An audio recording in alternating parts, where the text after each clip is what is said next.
ফের শুরু হলো অকাল বর্ষণ।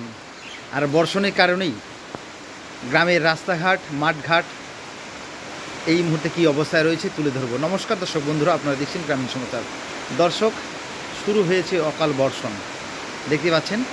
তবে এই মুহূর্তে কি বলবো, চাষিদের অবস্থা তো যা হওয়ার হয়েই গেছে।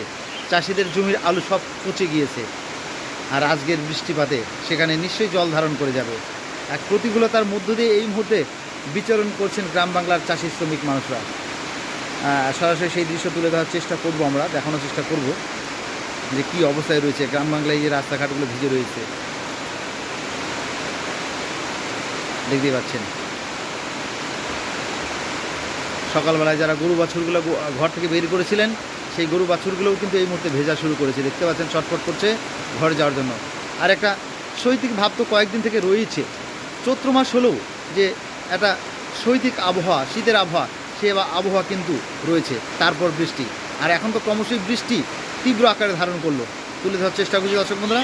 এই মুহূর্তে আপনার যে জায়গাগুলো দেখছেন, এটা জলপাইগুড়ি সদর ব্লকের কিছুটা অংশ, এবং পাশাপাশি দেখাবো মেকলিগঞ্জ মহকুমার হলদিবাড়ি ব্লকেরও কিছুটা অংশ আমরা দেখানোর চেষ্টা করব যে সেখানে কি বৃষ্টিপাত হচ্ছে। চলুন আমরা দেখে নেব মেকলিগঞ্জ মহকুমার হলদিবাড়ি ব্লকের বিস্তীর্ণ এলাকার দৃশ্য।